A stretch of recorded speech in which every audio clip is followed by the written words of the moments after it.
ვიმყოფებით ცეტერებისა და პოინტერების საშენ წინანდალში, სადაც იბადებიან და იზრდებიან ძაღლები, რომლებმაც სახელი გაუტანეს საქართველოს ევროპის საერთაშორისო ასპარეზზე.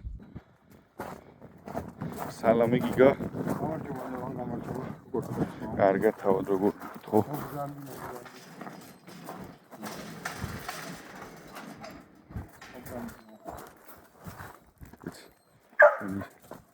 წინანდალ საშენი გამოგზანდი მოკლედ გაგაცნო ფილმი არის.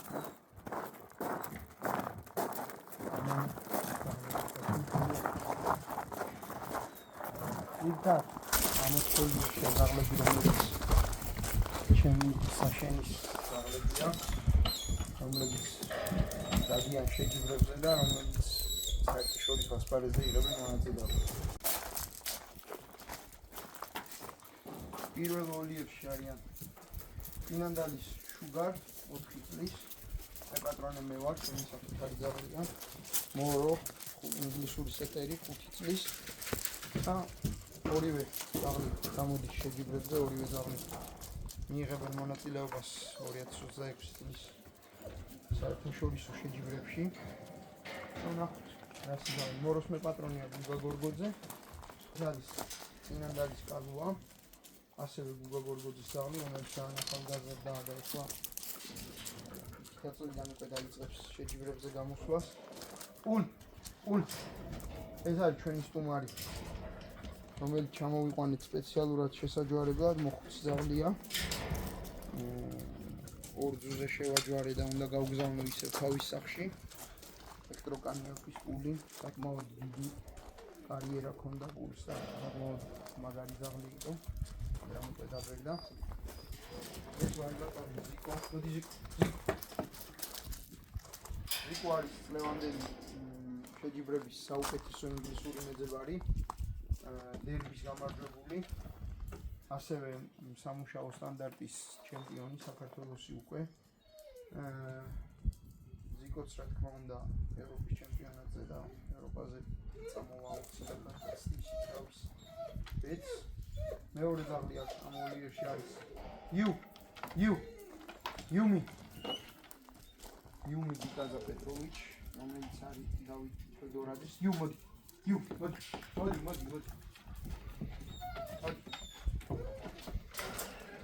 ფედორაძის არის იუმი საუკეთესო ძუ ინგლისური პოინტერი გახდა წელს შეჯიბრების რეიტინგის მიხედვით.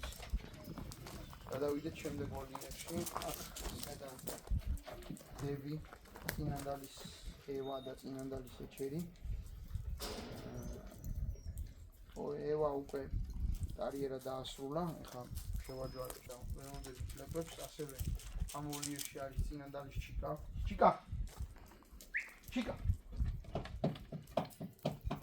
2024 წლის ევროპის ჩემპიონის და ცალკა, რომელიც ასევე პულზეა შეჯვარებული. მესამე ძაღლი არის ჩემთვის ამ ოლიერში მესამე და ჩემთვის პირველი ძაღლი. წინანდალის ეჩერი, რომელმაც პირველმა გაუტანა საქართველოს ევროპის ჩემპიონატზე და კოპა ევროპის თასზე. პირველმა მოუტანა დიდი წარმატება. ევროპის თასის მესამე ადგილზე გავიდა. ჩერი არის ასევე საქართველოს ჩემპიონი მუშა სტანდარტით. ჩერი არის ასევე სამჯერ გახდა საუკეთესო ინგლისური მეძებარი. ჯერ 6 წლის ყველაფერი წინ აქვს. წელსაც ვცდით ევროპის ჩემპიონატზე მის ბეთს, ასე ვთქვათ. და ვნახოთ აი წარმატებები. არიან ახალგაზრდები, ჩემი საყვარელი ლეგვია, რომელსაც ძალიან მიყვარს და ვნახოთ რა იქნება. წინანდალის დანა, ის მეორე და მაგისი წინანდალის დაშნა. ეს კიდე ლილია, რომელიც აქეთ საგეში ძაღლები არიან, რომელიც სანაპიროა და გავატანო. დაახლოებით რამდენი ძაღლს იტევს საშენი და თვითონ საშენში ბევრი ძაღლი არ არის, 12-13 ძაღლი მყავს ხოლმე მაქსიმუმ, მაგრამ საგეში ძაღლები ახლა სანადიროდ ვისაც მომზადებ, ისინი ხან ამ სულ ჯამში 20-25 წაღზე არის გასაგებია. მაქსიმუმი ეგ არის დაშნამაც.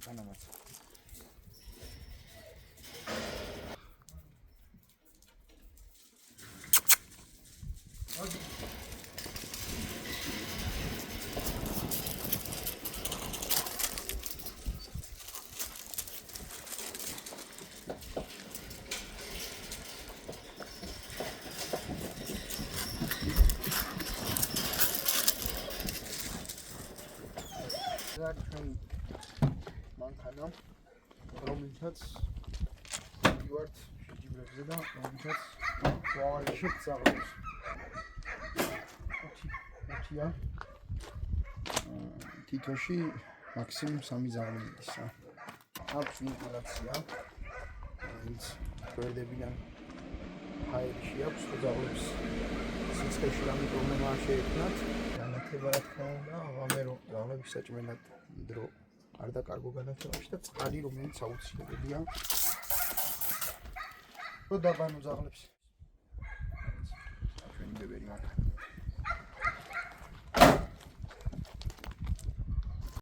როგორია გიგას საშენი სტრუქტურა, რამდენი ძაღლი იზრდება ამჟამად და რა გეგმები გაქვს? კი ბატონო. ძალიან განახით ჩემი ძაღლები და აღნიშნო რომ ახლა ახალი თაობები წამოვა, ორი კარგი დართვა გავაკეთეთ. ზოგადად ჩემს საშენში ბევრი ძაღლი არ არსებობს საშენების 300 ძაღლი ყავთ და იქიდან არჩევენ, მაგრამ მე მაგდენი არ მჭირდება მე პირადად. მხოლოდ ხარისხზე ვარ ორიენტირებული რა. აქედან გამომდინარე სულ 4 ძუა პოინტერი ჯერჯერობით დღესდღეობით, რომლებიც ლეკვებს აჩენენ და რომლისგანაც გამოდიან მომავალი თაობები. თან პარალელურად ეს ძაღლები რა თქმა უნდა მარტო ლეკვებისთვის არ არიან, ისინი შეჯიბრებზე დადიან და ნადირობენ და რა ვიცი თავის ცხოვრებას პარალელურად ლეკვებსაც უთმობენ დროს. რაც შეეხება სტრუქტურას, თავარი არის ხარისხი, თავარი არის იმ სისხლების გაყოლა, რასაც მე უკვე 15-16 წელია მივდევ. სხვა გენეტიკის ძაღლებთან ჩემ ძაღლებს არ ურევ და რაღაც კონკრეტული მიმართულება მიჭირავს, რითიც დღესდღეობით ვთვლი, რომ ამაზე კარგს ვერაფერს ვერ ვნახავ ერთსად. აქედან გამომდინარე, ამ ძაღლებს მაქსიმალურად ვცდილობ, რომ ეს ძაღლები და ეს სისხლები ბოლომდე შევინარჩუნო. და აი როგორი არის ლეკვების მოვლა, როგორ არჩევ ლეკვებს და რა საკიდან იწყებ უშუალოდ? ძირითადად ბუდობებს, რასაც იბადებიან ჩემთან რაღაც ეტაპამდე ვზდი, გააჩნია საშუალება როგორ არის 4-5 თვემდე მერე ხასიათის მიხედვით, მორფოლოგიის მიხედვით, როგორი ქცევები აქვს, ანუ ყოველდღე უყურებ და ვხედავ, რომ ვინ როგორ გავს იმ ძაღლებს, ვის კენაც არის ჩემი გენეტიკა, ჩემი ძაღლების გენეტიკა მიმართული და ასე შემდეგ მასე ვარჩევ. რა თქმა უნდა, ყოველთვის ვერ გავარტყავ და ხანდახან მეც ვცდები და ისეთი კაი ძაღლი გამიშვია ხელიდან, გამიცია და მე მაგრად მინანია, მაგალითად ზიკო ერთი თვის იყო გავასხვისეთ და ღმერთის მადლით ისევ ჩემთან დაბრუნდა და რა ვიცი, ვთვლი რომ ძალიან კაი ძაღლი იყო და არის და ძალიან ცუდი იქნებოდა თუ ამ ძაღლს ვეღარ ნახავდით ვერასდროს რა, მაგრამ პატრონმა გადაწყვიტა რომ კარიერა ქონოდა და საკმაოდ კარგი კარიერაც მიმდინარეობს. კი ბატონო, დასაფასებელი ნამდვილად იგივე პატრონის. რა ვიცი ხა ორი დართვა როგორც გითხარი, ხვადი ჩამოვიყვანეთ ამ დართვებისთვის სპეციალურად, სხვათა შორის ეს ხვადი ზიკოს მამა 2 წლის წინ ყავდა ჩამოყვანილი და ზიკო და ერთი მაგარი ხვადი და ერთი ძუ მყავს კიდე რომელიც აქ არ მყავს, ის დავიტოვეთ რა ამ დართვიდან და ვაპირებ უკვე რომ უფრო მეტი ლეკვი გავზარდო, ხვადებია ხა ჩემი თავარი მიზანი, ხვადები ავარჩიო, იმიტომ რომ საკმაოდ კარგი ძუები მყავს და მჭირდება ხვადები, თან შეჯიბროთ ხვადი უფრო მაწყობს და მჭირდება და ნახოთ რა გამოაღმერთის მადლით შეიძლება კარგი ძაღლები გამოვიდნენ. წარმატებები. მადლობა. რაც შეეხება ლეკვების მოვლას და გაზრდას. 21 დღიდან ვიწყებ კვებას სუპერ პრემიუმ საკვებით, ჯერ სტარტერით, მერე უკვე გადავდივარ ეტაპობრივად. მაგრამ ყოველთვის უმატებ ლეკვებს აუცილებლად ხორცს. ყოველთვის ფარშს უმატებ, რაც ძალიან კარგ შედეგს მაძლევს და პლუს ამ კვებასთან აუცილებლად მათ რაც კვების რაციონში შედის ხორცი რა. ზოგადად ძაღლებს კვებავ საკვები ბონაჩიბოთი, რომელთანაც ეხლა დიდი ხანი არ არის, რაც დავიწყე თანამშრომლობა, მაგრამ საკმაოდ კარგი საკვებია. მანამდეც ვაჭმევდი რაღაც პერიოდი და მე ახლა უკვე ოფიციალურად დავიწყე თანამშრომლობა და ძალიან მადლობა მათ დახმარებისთვის, გვერდში დგომისთვის და საკმაოდ კარგი საკვებია. რა ვიცი, თუ იმას ენდომება, შემიძლია რომ ფასტაკლებაც გავაკეთებინო, აქედან გამომდინარე. საკმაოდ ისეთი სუპერ პრემიუმია და კარგად ირგებენ ძაღლები, ვარჯიშს კარგად უძლებენ. ეხლა ჩემთვის მნიშვნელოვანია ძალიან რომ ვარჯიშის დროს ძაღლები არ გახდნენ. თუ ძაღლი ხდება, ესე იგი მას ეს საჭმელი არ ერგება რა. ყოველდღიურად ვარჯიშობენ ძაღლები, რომლებიც შეჯიბრებს დადიან, კვირაში 6 დღე, 1 დღე ისვენებენ. აქედან გამომდინარე, ჭირდებათ კარგი კვება რა, მაღალკალორიული, კარგად ირგებდნენ და თან ინდივიდუალურია, ყველა ძაღლს სხვადასხვანაირი ჭირდება, მაგრამ ამ შემთხვევაში თითქმის ყველა ძაღლი ერთ კვებაზე მიზის და ძალიან კმაყოფილი ვარ რა. ანუ უნივერსალური საჭმელია ესე ვთქვათ. სუპერ პრემიუმი შვენიერი. და რა საკიდან იწყებ უშუალოდ წვრთნას და აი ბევრი არის ხოლმე გვინახავს ინტერნეტშიც ვიდეოები, რომ 3 თვის 4 თვის ლეკვები გაყავთ ხოლმე მინდორში და ესე ვთქვათ დაწვრთვას გააჩნია შენ რისთვის გჭირდება ძაღლი. თუ გინდა რომ ყველაფერი მოუკლა იმ ძაღლს, ყველანაირი პოტენციალი 3 თვიდან არ სანადიროდ რა.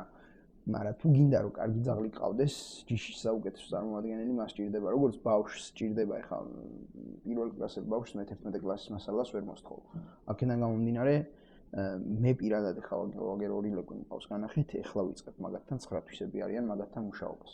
რაც შეეხება მუშაობას. მანამდე უბრალოდ მინდორში სეირნობა, ელემენტარული ბრძანებები რომ მოდი ჩემთან მოფერება, რაღაცა სოციალიზაციას გავდივართ, რა თქმა უნდა, 3 თვიდან როცა აცრებს მოვრჩებით, უკვე აქ დავდივართ მინდორში, ვსეირნობ, დღეს ვაჩვევ, თაში მიმყავს ხანდახან ის ადგილას ცოტა გორებიან ადგილას, რომ უბრალოდ შეეჩვენენ ამას, მაგრამ ისე რომ ნადირო, სანადიროდ და ფრინველი ვანახო, ეგ ხდება უკვე 8-9 თვიდან და შემდეგ რა. ასევე ჩვენს მაყურებელს აინტერესებს როგორ ამუშავებთ გარეგან პარაზიტებზე, შიდა, ასე ვთქვათ, ნაწლავურ ჭიებისთვის რა მედიკამენტებს იყენებ ხოლმე და კი ბატონო. რა რეკომენდაციებს? ყველაზე კაი შიდა ნაწლავის ჭიებისთვის და მისთვის არის ტრონტალი. ლეკვებს ვამუშავებ თვეში ერთხელ, ანუ 21 დღისას რო დავამუშავებ, მე 14 დღეში ვიმეორებ და მე ყოველ თვე ვასმევ წამალს 6 თვემდე. 6 თვის შემდეგ უკვე ვასმევ 3 თვეში ერთხელ. და ესე მთელი ცხოვრება გრძელდება 3 თვეში ერთხელ, ჩემი ყველა ძაღლი დრონტალითან, ცესტალითან, რომელიმე ესეთი პრეპარატით, კარგი პრეპარატით მუშავდება ჭიაზე, ასე ვთქვათ რა. რაც შეეხება გარეგანს, მე ვხმარობ სპრეის, რომელსაც ინვედში ვყიდულობ, ძალიან ისრაელის წარმოებაა და ძალიან კარგი სპრეია. თითქმის არ გაუტარებია არანაირი არც ტკიპი, არც კოღო, არაფერი ჩემთან ესეთი, მაგრამ ამასთან პარალელურად ვასმევ ყოველთვის NexGard-ს რა. NexGard-ი ან სიმპარიკა ტრიო, რომელიმე უნდა დაალევინო აუცილებლად ძაღლს, მით უმეტეს ამ პერიოდში, როცა აქტიურია ტკიპი და სამწუხაროდ მქონდა ეგეთი შემთხვევა, ოღონდ ჩემთან არ იყო ის ძაღლი. მე ვთვლი, რომ ჩემს კარიერაში ერთ-ერთი საუკეთესო ძაღლი იყო ჩირო. ტკიპის ნაკმენმა მოკლა რა, პატრონს ყავდა გაშას წაყვანილი სანადიროდ. უბრალოდ ჩემი უყურადღებობაც შეიძლება ითქვას, მაგრამ იმიტომ არ გავაფრთხილე ლაშა, რომ გასდიოდა უკვე ვადა ამ NexGard-ს და იმას და ერთი თვენახევარი ყავდა ლაშას და სამწუხაროდ უკმინა და რო ჩამოვიყვანეთ, ვერაფრით ვეღარ გადავარჩინეთ რა, აი ვერანაირად ვეღარ გადავარჩინეთ. აქედან გამომდინარე, ძალიან მეშინია მაგისი და ყოველთვის ყველა მინდორში გადასვლის წინ სპრეით ვამუშავებ ძაღლს და ისე უშვებ მინდორში. სანადიროთაც და სავარჯიშოთაც. რა როლი უკავია ნადირობას ჩემს ცხოვრებაში? კი ბატონო. დაახლოებით პატარა ჩემი ისტორია რომ მოვყვე, ალბათ ვიქნებოდი პირველ კლასელი, პირველად მამაჩემ არ წამიყვანა მწყერზე სანადიროდ. სიარული რო ვერ შევძელი, მაშინ სავეცკი მანქანები იყო და რაღაც ესეთი მანქანა ყავდა და იმის სახურავზე ავძვერი და იქიდან უყურებდი. მას შემდეგ რამდენჯერაც გავიგებდი რომ მამაჩემი სანადიროდ მიდიოდა, რო არ გამპარვოდა, ღამე ვიპარებოდი, გამოვდიოდი და მამაჩემის საძინებელ ოთახთან კარებთან ვიძინებდი ხოლმე ჩუმად რა. ვიძინებდი რა, მინდოდა ხოლმე რომ იქ ყოფილიყავ, მაგრამ მე მიგებდნენ და ოთახში მაგდებდნენ.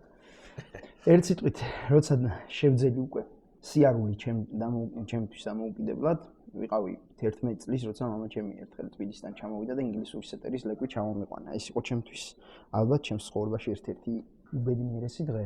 ეს ძაღლი გაიზარდა მერე და ვატარებდი მინდორში დაუგეშე და რომ ნახა მამაჩემ ძაღლი დაგეშინდი იყო და უკვე ცდილობდი რომ მე ეს საქმე გამეკეთებინა, წავიდა და თოფი მიყიდა.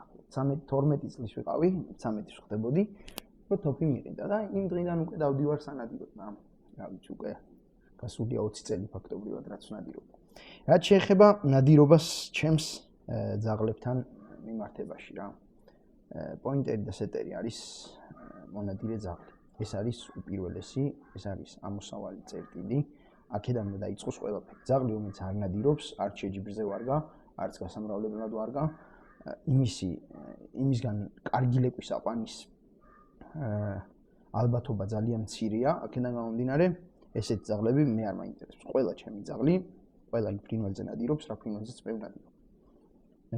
ვიწყებ ახალგაზრდა ძაღლებთან ყოველთვის ნადირობით. აი გადარჩევაზე რომ მკითხეთ წაღანი.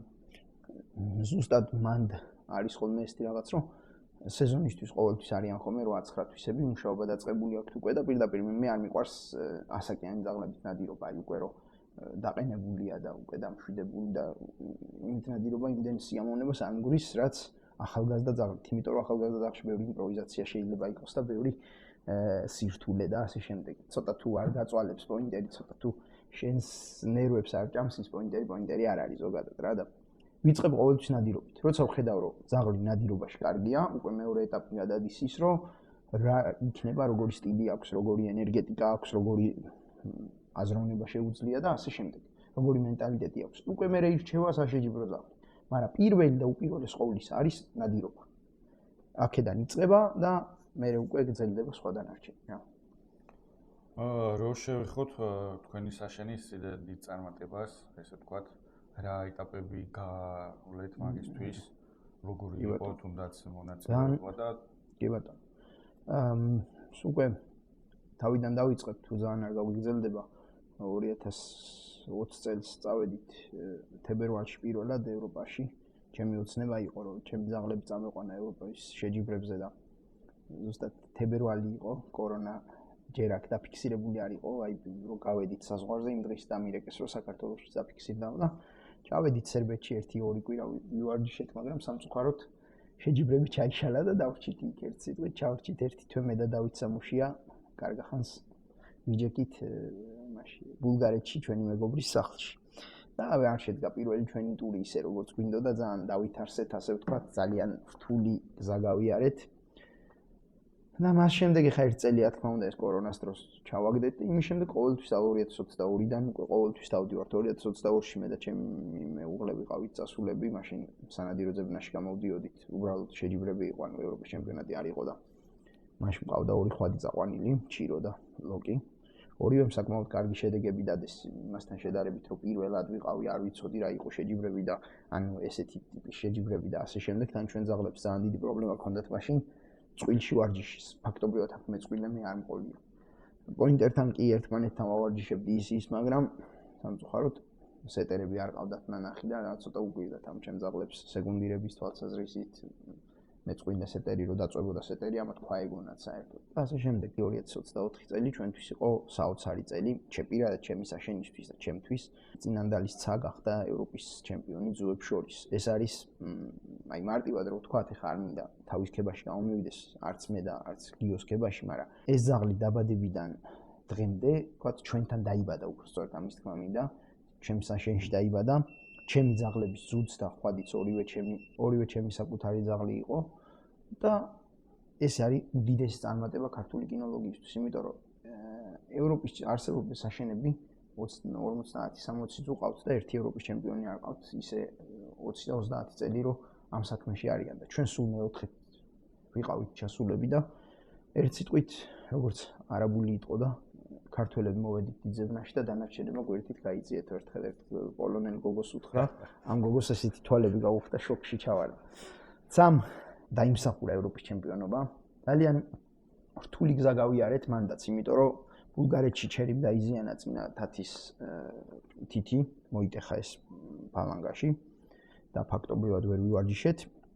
და ისე გამოვედი ევროპის თასზეც და ევროპის ჩემპიონატზეც და ევროპის ჩემპიონატის წინა დღეს ცამ მოიტეხა კიდე მეორე ფეხზე, ანუ მარცხენა ფეხზე ეს თითი.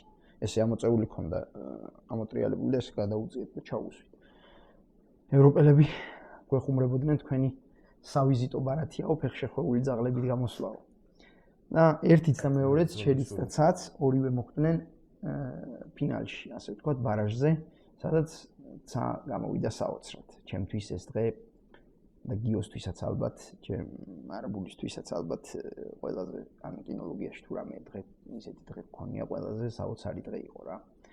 არა მარტო თქვენთვის მე ვიტყოდი რომ ბიჭებისთვის და საქართველოსთვის მე არ დამავიწყდება ვანო დონჯაშვილი როგორ ტიროდა სიხარულისგან. არ დამავიწყდება ციცქიშვილი სამო რა ვიცი სულ ყველა არავინ არ დამავიწყდება ვინც იქ იყო როგორი გულწრფელი ემოცია ჰქონდათ იმიტომ რომ ეს ძაღლი როგორ არის იცით როდესაც ძაღლს რაღაც ყიდულობს სიტყვაზე იტალიაში ან საფრანგეთში ან მშენობა რა აქვს და იმ ძაღლით რაღაცა წარმატებას აღწევ ეს ნახევრად შენი დამსახურებაა და როდესაც ძაღლი შენთან დაიბადა ცა არის დიოს ძაღლი არაბულის ცა როგორც გიო ისე მე ანუ სულ ერთად ვიმუშავეთ ამასთან დაკავშირებით რომ ამ დღისთვის ვიმუშაობდით ყოველთვის მანამდე გიო საჯობდა და ფაქტობრივად 1-2 კვირა მე ვარჯიშებდი ისედაც ხა გიო ჩემი ძმა არის და ყველაფერში გვერდით ყავს რა ეხა ახალგაზრდა ძაღლი ყავს კიდე მულანი რომელსაც დიდი კარიერა ელის წინ და ერთ სიტყვით ამ საქმეს ვაკეთებთ ერთად რა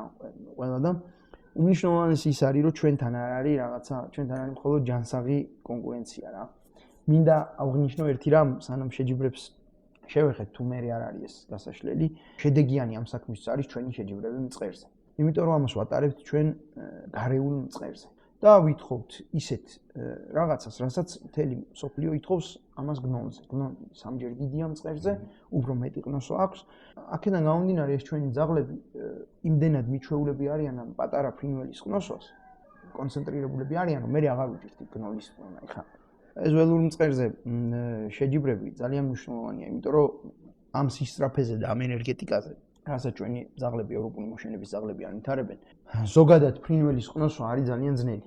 მაგრამ რადგან ეხლა უკვე მე-4 მე-5 თაობაა ჩვენი ძაღლების სელექცია იქამდე მიყვავს, რომ ამ სისწრაფეზე ფრინველი იყნოსონ და პირველ რიგში წეგანაც აღნიშნე, რომ ჩვენ ვართ მონადირეები ყველანი და ჩვენთვის მნიშვნელოვანია, რომ ძაღლი ნადირობდეს შედეგიანად ნებისმიერ იმ ფრინველზე, რაზეც ჩვენ ნადირობთ.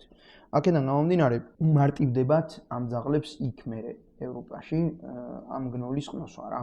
იმიტომ არის, რომ ფაქტობრივად დაფრთხობები არ არის ჩვენი ძაღლებიდან ფაქტობრივად გამოტოვებები არ არის რა. და მე ვთვლი, რომ არანაკლები მნიშვნელობის და არანაკლები წონის არის ჩვენთან ჩატარებული შეჯიბრები, ვიდრე ევროპაში რა მარტივად რო გითხრათ. ამიტომ მოუწოდოთ ყველას, ვინც ესე ვთქვათ ამ საქმით არის დაინტერესებული გამომარჯოს პოინტერებს და პოინტერ სეტერს საშენს წინანდლის საშენს ანუ აქტიურად მოუწოდოთ რომ ჩაერთონ მიიღონ მონაწილეობა ერთია რომ დიდ გამოცდილებას მიიღებენ თუ საწიერს გაიფართოვებენ და ანუ უფრო მეტად გაირკვევიან ესე ვთქვათ სიღრმისეულად ძაღლის გეშვაშიც და შესაბამისად უფრო ხარისხიანად ინადირებენ ესე მიგონია რა და ამ საკითხს მინდა ამ კუთხით შევეხოთ რომ აი ბევრს აქვს ესეთი წარმოდგენა რომ რადგან ეს სპორტული ძაღლი არის სპორტული ძაღლი ვერ ინადირებს ანადიროთ არ ვარ და ვერ გამოიყენებ ესე ვთქვათ ლევან წეგანაც თქვი ეგრო თუ პოინტერი და სეტერი არის მონადირე ძაღლი ესეთად უნდა დარჩეს ყოველთვის თუ ძაღლი არ ნადირობს ის არ აქვს იმის ფასი ნული ძაღლი თუ ნაბუძე არ გიცდის შორსი რო გადის ძალიან ცუდია მაგრამ თუ ფრინველი აქ არ არის და ძაღლი წავიდა და ფრინველი იქ იპოვა და დაელოდა შენ მისვლას ეგ არის იდეალური სანადირო ძაღლი მაგრამ თუ ფრინველი შენს წინ არის და ძაღლი სხვაგან დარბის ეგ ძაღლი დებილია მაშინ ეგ ძაღლი არც ესეთი ძაღლი არ არის გასამრავლებელი ოღონდ ეხლა მე აქ არ ვთვლი ისეთ ძაღლებს რომლებიც პატრონები ვერ აყენებენ არის მე შემხედრია ძალიან მაგარი ეგზემპლარები რომლებსაც უბრალოდ პატრონები ვერ აყენებენ ანუ არ აქვს იმის გამოცდილება ცოდნა ეგეც ცოტა ისეთი თემა მაგრამ მონდომება ყველაფერს აკეთებს ცოტა შენი აზროვნებაც უნდა ჩართო ყველაფერს ვერ გასწავლის ვერავინ გეშვაში იმიტომ რომ შენ უნდა გქონდეს შინაგანი გრძნობა როგორ ძაღლი როგორ მოამზადო და როგორ დაგეშო როგორ ყველა ძაღლს სხვადასხვანაირად ჭირდება მუშაობა აქედან გამომდინარე მნიშვნელოვანია რომ ძაღლი გიცდიდეს ნაბულზე აი 1 საათი ვარ მიხვიდე უნდა იგდეს ახლოს დუილი სპანიელივით და აგიფრენს 10 მეტრში და ესური ეს ნადირობა არ არის ჩემთვის ეს არის უბრალოდ ხორცის მოპოვება და მეტი არაფერი რა ვიცი თუ გინდა რომ ესთეტიური ლამაზი ნადირობა ჯიშის საუკეთესო წარმომადგენლებთან ძაღლი უნდა გიცდიდეს ნაბულზე უნდა იყოს კონტაქტში იცი რა არის ადვილია როცა ძაღლი 10 მეტრში და 15 მეტრში იმასთან კონტაქტში ყოფნა მაგრამ ძაღლი თუ ფრინველი აქ არ არის და წავიდა 500 მეტრში და მაინც შენთან კონტაქტში, აი ეგ არის ძაღლი. ეგ არის აუცილებელი. აუცილებელი, რომ შენზე უხილავი ძაფით უნდა იყოს ის მიბმული რა, მარტივად რო გითხრა. აი ხა მაგალითისთვის ავიღოთ ზიკო. ძაღლი, რომელიც რაღაც პერიოდი ემზადება ჩემთან, მე მიდის პატრონი ნადირობს, ისე მოდის. ესე იყო ჩერი, ესე იყო ჩირო 5 წლის იყო, წაიყვანა ლაშამ ჩემგან და ტყის ქათამზე წაიყვანეს ეგრევე სანადიროდ და ძალიან მაგრად ინადირა. ანუ ძაღლმა თავარია რომ აზროვნება კონდეს და ტვინი კონდეს და იმისთვის ადაპტაცია გარემოსთან არაფერი არ უნდა იყოს რა. ან ჩვენ შევეხეთ ახლა 2024 წლის წარმატებას, ნუ ცოტა იქიდან სამონადირეო კუთხით გადავუხვიდეთ და ისევ მაგ თემას რომ დავუკვირდეთ 2025 წელი არის რა გეგმები გააქვთ წელს თუ იგეგმება წელს 25-ში ვერ წავედით ევროპის ჩემპიონატზე ფინანსურად ძალიან ძვირი ჯდება ეგ ამბავი და ჩვენ ვერ მოვახერხეთ წელს ესპანეთში წასვლა 2026 წლის თებერვალში არის დღეის მდგომარეობით როგორც ვიცით იტალიაში შეჯიბრები საკმაოდ რთულია და საკმაოდ ჩვენ ანგარიშის ნომერიც დავდეთ კლუბის რაღაც ფონდი გავაკეთეთ მაგრამ ახლა დიდად რო გითხრათ რომ რაღაცა მივიდეთ ამ ვიდეოს აღწერის ქვეშ ანგარიშის ნომერი და ვისაც სრული გექნებათ რომ მადლობა და ასე ვთქვათ გვერდში დაუდგეთ კლუბს მოსამზადებელ პერიოდში შეგიძლიათ გაიღოთ ესე ვთქვათ თქვენი სრული სამეფო თანხა მადლობა ლევან საკმაოდ რთულია და საკმაოდ შრომატევადიც არის და ძვირად ღირებული პროცესი აღწეროთ ბევრისთვის ცოტა ისეთ საკითხს წარმოიდგინეთ მანქანით უნდა გავიაროთ 3500 კილომეტრი ერთ მხარეს ესე იყო 2024-ში 24-ში 2500 გავიარეთ მაგრამ ეხლა იტალიაში მივდივართ თქვენი მანქანით კი ჩემი მანქანით ვიდეოში რა მანქანაცაც არის საუბარი სადაც ესე თქვა მოწყობილი მაგ მანქანას უკვე დედამიწაზე აქ ორი კრუგი დარტყმული და აქედა გამომდინარე გზები იცის ერთ სიტყვით იწება ესე რა მივდივართ ესე გვაქვს დაგეგმილი და ვნახოთ როგორ იქნება მივდივართ საბერძნეთში რაღაც ერთკვირეული შეჯიბრებია საბერძნეთში ევროპის ჩემპიონატამდე გვინდა რომ გამოვიდეთ იმაზე იმიტომ რომ ნაკრები უნდა აირჩეს ნაკრებს ახლა გაზაფხულის შეჯიბრების მიხედვით ვერ ავარჩევთ ნაკრები უნდა აირჩეს უშუალოდ იმ შეჯიბრებზე და რა თქმა უნდა ახლა გაზაფხულის შეჯიბრებიც გაითვალისწინება მაგრამ უნდა აირჩეს ნაკრები როგორც დიდი ძებნისთვის ისე სანადირო ძებნისთვის როგორც და ასევე კოპა ევროპისთვის ანუ ევროპის თასი ყველაზე მნიშვნელოვანი შეჯიბრია ევროპის თასზე დიდი შეჯიბრი სანადირო მეძაღლეობაში არ არსებობს ამას იგებს კონკრეტულად ძაღლი მაგრამ შეიძლება რაღაცა ძაღლმა მოიგოს მაგრამ ის ძაღლი საერთოდ არ ეკუთვნოდეს იმ ქვეყანას რომელიც ქვეყანას გახდება ამ თასის მფლობელი ანუ მარტივად რო ვთქვა შეიძლება შეჯიბრი მოიგოს ერთმა ძაღლმა მაგრამ ქულებით დაჯობოს სხვა ქვეყანამ იმიტომ რომ 3-4 ძაღლს კონდეს შეფასება აღებული რა ჩვენ როდესაც მესამე ადგილზე გავედით მაშინ ჩვენ ნაკრებში იყო სულ 3 ძაღლი და რო ყოლოდა კიდე 1-2-3 ძაღლი და რომელიმეს გაეკეთებინა შედეგი შეიძლება თასი წამოგვეღო სამში. აქედან გამომდინარე, ჩემთვის პირადად ჩემი ყველაზე დიდი ოცნება არის კოპას თასი ჩამოვიტანოთ საქართველოში და წარმატებები. მადლობა. შეჯიბრისთვის. მე მივდივართ იქიდან იტალიაში როგორც გითხარი, იტალიაში შეჯიბრებები ევროპის ჩემპიონატზე მორჩება და მე ეს უკვე ჩემი პირადი სურვილია რომ სერბეთის შეჯიბრებებზეც წავიდე. ვნახოთ როგორ იქნება ფინანსები, როგორ იქნება ძაღლები ფორმაში, იმიტომ რომ ვარჯიშიც და ნადირობაც არაფერი არ არის იმასთან შედარებით, რა წნეხსაც და რა სტრესსაც ეს ძაღლები გადიან შეჯიბრებისთვის.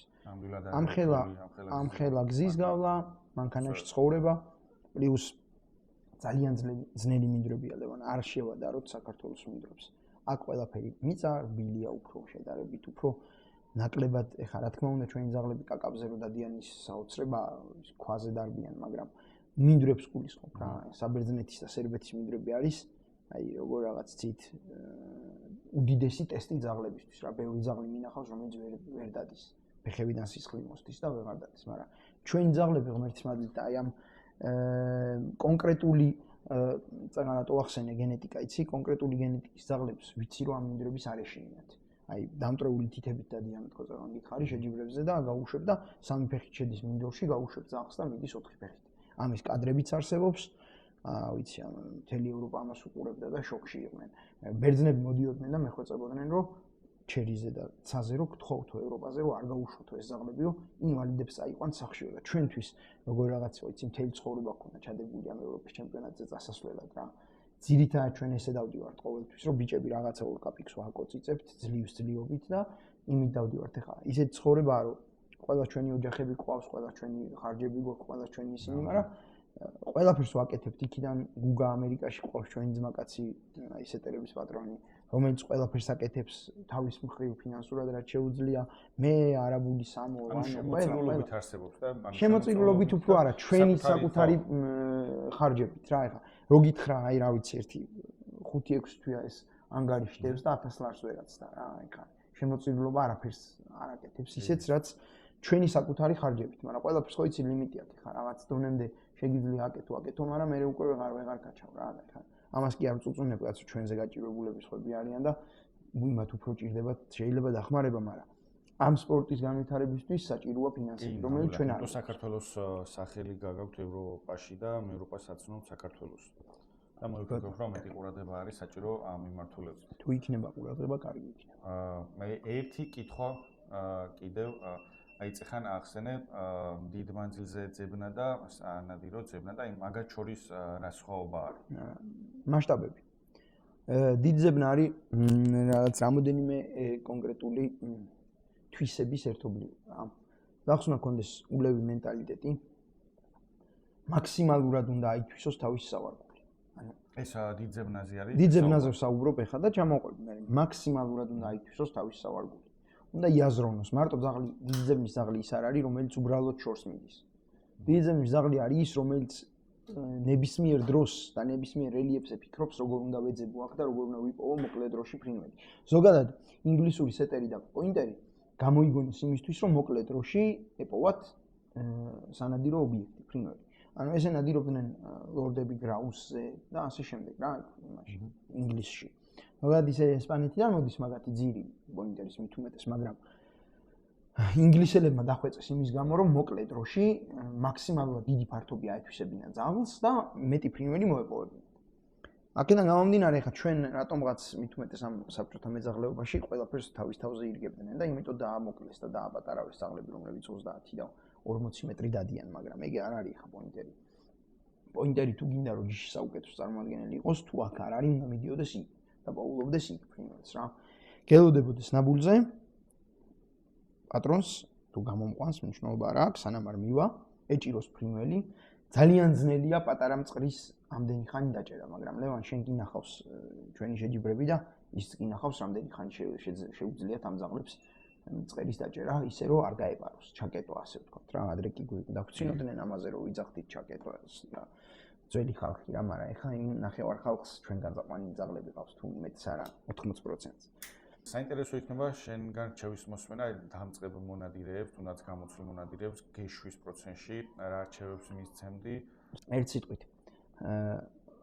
დამწყებ მონადირეებს კი არა, ზოგადად ყველა მონადირეს მოუწოდებ, რომ ერთმანეთთან კონდეთ ერთმანეთის პატივისცემა შეინარჩუნონ რა. ცეთ ხალხო პატივი ერთმანეთს, ხორცი და ნანადირებით არაფერი არ განისაზღვრება, არაფერი ცხოვრებაში. ერთადერთი უბრალოდ აი ძალიან გულდასაწყვეტია ხოლმე ჩემთვის ახლა მთელი სეზონი მე არც ივლისი დამისვენია, არც აგვისტო დამისვენია, სულ მინდორში დავდივარ, ასე თუ ისე ზოგჯერ ცარიელ მინდორში დავდივარ, ზოგჯერ პირიქით ფრინველს ვანახებ, როცა ახლა უდეზეზის ფრინველი ვერ იდები ისეთ მინდორში სიარულს, სადაც ვიცი რომ ფრინველი იქნება გათიბულში დავდივარ, რომ ძაღლები ფორმიდან არ ამოვარდნენ. ან პატარა მაინორიოში და იმაში რომ თიბა. ხო და უკვე იმდენ ფაქტს შევესწარი ამ უკანონო ნადირობის, რომ ძალიან გული მწყდება რა. თან ისეთი ხალხი აი იმ დღეს ახლა 60 წლის კაცი დაახლოებით 60 წლის კაცი შემხვდა. რა უნდა უთხრა უბრალოდ ხამოვიდა უკვე ყელში ამ ხალხთან ჭუბიც, წივილიც, კივილიც აღარ შემიძლია უკვე და თავს მე თვითონ ვარიდებ უკვე თავს და ეს მარტო კანონი დარღვევა კი არ არის, ეს არის იმ ეთიკის დარღვევა, რასაც რა ვიცი, მე ეგრე მასწავლეს ჩემმა იმ ხალხმა, ვინც მე ნადირობა მასწავლა, ეგრე მასწავლეს, რომ მარტო შენზე არ უნდა იფიქრო და ბოდიში და არ უნდა გაღორდე რა ცხოვრებაში და ერთ მარტივ მაგალითს მოვიყვან ამ საკითხთან დაკავშირებით, არ ვიცი შეიძლება ვინმეს ეწყინოს, მაგრამ ცივი წყალი მოსდის ალბათ სულ ყველას და დალიონ არ არის პრობლემა.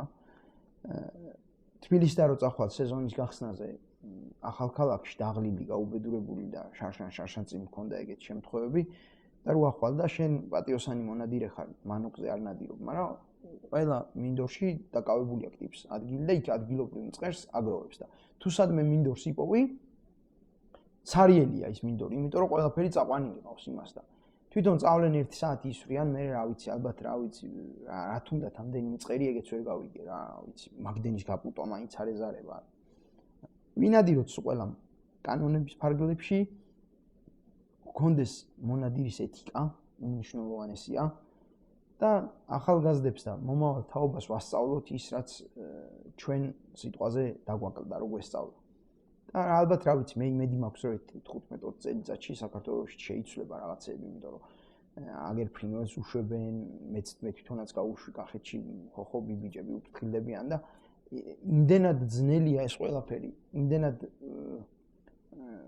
ვერ ხდება ამ სფეროს დაცვა ისე როგორც საჭიროა, რომ ადგილობრივ ხალხს უწევს ამის თავის თავზე აღება რა და ვიყოთ უფრო მეტად პატიოსანი მონადირეები, უფრო მეტად გაუფრთხილდეთ ერთმანეთს და ვცეთ პატივი ერთმანეთს რა და რაც შეეხება და გეშვას.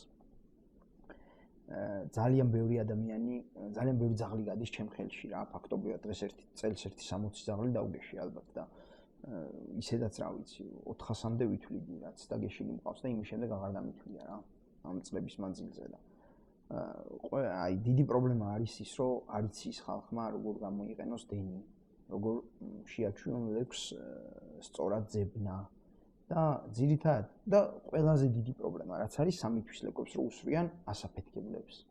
თობს რა ასაკიდან უნდა დავიწყოთ ხმაზე? ასაკი არ აქვს, ფერშუაში არ არის აქ. ძაღლი როცა დაიწყებს მუშაობას, მაშინ უნდა გაუსრულო პირველი ხმა, მაშინ უნდა გააგებინო. ეს 7 თვის იქნება თუ წლინახევრის იქნება, მაგას მნიშვნელობა არ აქვს. იმ აზარში, როცა ძაღლი ნაგულზე დადგება, წყერი ამოუფრინდება.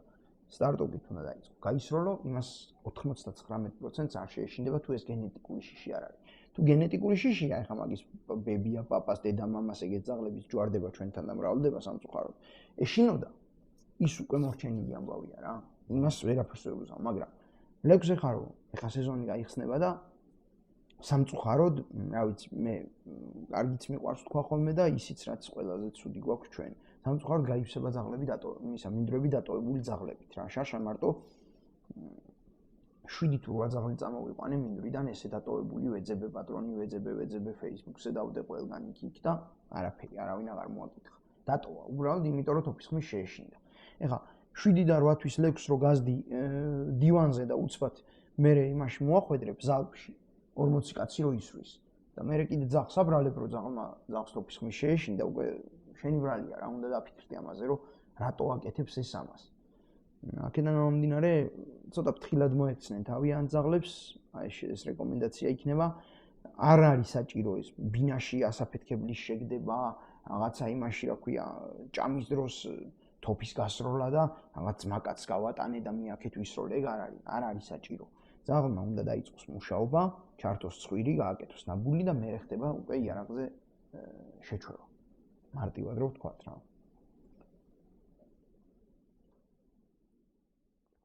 ანუ ძაღლს რომელსაც ხმის ეშინია, როგორ შეიძლება რომ გამოსწორდეს, შეიძლება ბევრს თუ ეს ხმა გენეტიკურად, თუ ეს შიში უბრალოდ გენეტიკური არ არის, მაშინ მაგის გამოსწორება ისე ბევრი ფრინველით ხდება. ანუ მუშაობა და მუშაობის დროს სწორი, მხოლოდ ნაბულებიდან სროლა, მე ყველა ძაღლს, ნებისმიერ ძაღლს, რომელსაც პატრონს ვატან, იმას ქონდა შიში, არ ქონდა მნიშვნელობა არ აქვს.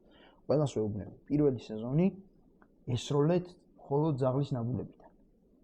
მე 15 წელია ნაბულის გარეშე ფრინველს არ მისვრია.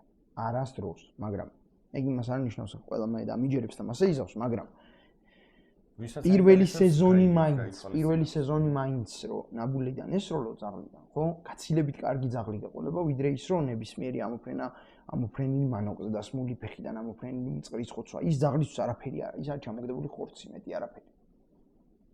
აქედან გამომდინარე, აუცილებელია რომ თუ ძაღლს თოფის ხმის შიში ატყობთ, უნდა გაიყვანოთ ყოველთვის მარტო, წყნარად, შვიდად ადგილას, მხოლოდ თავის ნაბულებიდან, რომ გამოეკიდება ფრინველს, ესროლოთ იმას. თუ გინდათ რომ ძაღლი ხმას მიაჩვიოთ. 1-4-5 ნადირობა ესეთი და ძაღლი უკვე გადალახავს. მიხვდება რომ ის ხმა მაგისთვის არ არის საშიში პირიქით. ძაღლი როგორ არის, იცი? დაცებელია რა, ნახევრად. ის ფიქრობს შენთან ერთად ნადირობაზე, იმიტომ განსხვავდება გლისგან და იმიტომ განსხვავდება სხვა მტაცებლებისგან, რომ ის თავის თავზე არ ფიქრობს, მარტო შენთან ნადირობაზე ფიქრობს და ამას რომ დააკავშირებს ერთმანეთს, რომ შენ იმიტომ ისური დამხმას, იმიტომ გამოსცემ შენი რაღაცა ხელში იარაღი, რომ ის მოვინადიროთ, მე უკვე პრობლემა აღარ იქნება, მაგრამ ამის მიხვედრაა გაანძმენი თავიდან. და 80% დიდ მას უშვებს რა, შეცდომას უშვებს მაგ საკითხთან დაკავშირებით. სასიამოვნო იყო გიგა, შენთან ჩემთვისაც გატარებული ლევან, საღამო, წარმატებებს ჩემთვისაც გისურვებთ მომავალი შემდეგებისთვის. მე ვიმედოვნებ, რომ გამოხმაურება მოყვება ჩვენს ვიდეოს და უფრო მეტი, ესე ვთქვათ, გვერდში დგომა ექნება თქვენს საშენს და წარმატებები კიდევ ერთხელ. ასევე დამდეგ სეზონს გილოცავთ მონადირეებს. ვისურვებდი, რომ კანონიერი და პატიოსანი ბევრი მონადირე ყოლოდეს ქვეყანაში, რომელიც ერთმანეთს გავითვალისწინებთ და ვინადირებთ, და ერთმანეთს პატივს ვცემთ. მნიშვნელოვანი საკითხია ეგ ნამდვილად, ყველგან საღვნიშნე და მადლობა ლევან დაფასებისთვის ძმაო. რა ვიცი, გვერდში მიგულე ყოველთვის. რა შემიძლია. შევხვდებით ნადირობაში. კი. გვირდებით რომ ნადირობა იქნება. მადლობა დროებით.